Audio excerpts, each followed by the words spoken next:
Pahlawan bangsa, Zuriat Datuk Bahaman.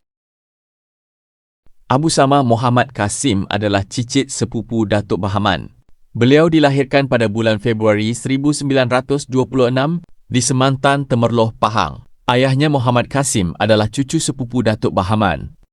Sejak kecil lagi, anak Datuk Bahaman, Mat Lela, selalu menceritakan kisah perang Bahaman kepadanya. 1939 beliau menganggotai KMM.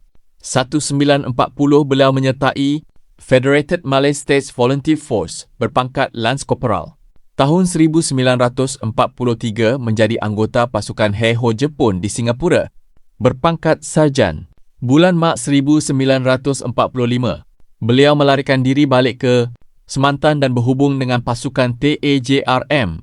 1946 beliau menjadi anggota PKMM dan kemudian menjadi ketua PATA Semantan. Dalam masa yang sama, beliau menjadi ketua pemuda UMNO Semantan dan anggota jawatan kuasa bahagian pemuda UMNO Temerloh. Ketua UMNO Semantan ketika itu juga adalah orang kuat PKMM. Dalam masa sama, beliau membangun kedai syarikat dan dapat menyatukan ramai pemuda. Pada Mac 1948, beliau menjadi anggota PKM. Jun 1948, Undang-Undang Darurat diisytiharkan. Beliau berundur ke hutan bersama sejumlah pemuda. Pada bulan September tahun 1948, beliau dapat berhubung dengan Musa Ahmad di Lubuk Kawah. Beliau ditugaskan memimpin regu penyusun massa di kampung-kampung dan bandar sekitar Temerloh. Pada awal tahun 1951, beliau bersama regu utusan dikepung musuh. Beliau dan seorang prajurit dapat menyelamatkan diri manakala yang lain semuanya terkorban. Barang-barang penting parti dapat diselamatkan. Pada bulan Oktober 1951, beliau terkepung musuh ketika balik ke rumahnya di Semantan. Dalam hujanan peluru 100 lebih askar itu, beliau bergelut mati-matian melawan musuh yang cuba menangkapnya dan berjaya meluluskan diri. Pada bulan Mei 1952, sempena ulang tahun ketiga Regimen ke-10, beliau dianugerahkan gelaran pahlawan oleh Markas Besar. 1953 hingga 1954. Dalam perjalanan jauh, beliau dilantik sebagai Komisaris Politik Pasukan Hang Jebat. Pada 28 Januari tahun 1954,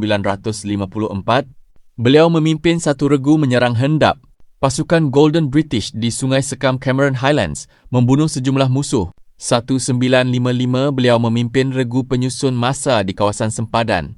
Banyak kampung telah diorganisasi menjadi basis Regimen ke-10. Pada tahun yang sama, beliau dilantik sebagai anggota Markas Besar Regimen ke-10. Pada tahun 1958, beliau berkahwin dengan Siti Norkiah Mahmud Baginda, seorang rakan seperjuangannya yang juga pernah menjadi ketua AWOS Pahang. Tahun 1969, beliau memimpin pasukan propaganda khas bergerak di Kelantan. Pada tahun 1970, memimpin pasukan Pelatun Merdeka bergerak di Ulu Kelantan. Pada tahun 1973 memimpin pasukan penggempur ke-14 bergerak di tanah air. Pada tahun 1975 beliau dilantik menjadi anggota jawatan kuasa pusat PKM.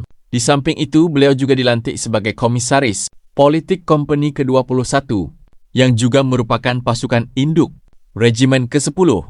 Dalam era perdamaian tahun 1989, beliau ikut memberikan sumbangan dalam membangun kampung dan membantu bekas prajurit menjalani kehidupan baru. Pada bulan Mac 1999, beliau dan isteri bersama Abdullah Sedi dan Ibu Suryani menunaikan fardu haji. Beliau sempat menulis sebuah kenangan bertajuk Sejarah dan Perjuangan Kemerdekaan. Beliau meninggal dunia pada 7 April 2009 di Hospital Sungai Golok. Jenazahnya dimakamkan di tanah perkuburan Sungai Golok. Abadilah pahlawan bangsa, Zuriat Datuk Bahaman. Semoga rohmu dicuciri rahmat Allah Ta'ala.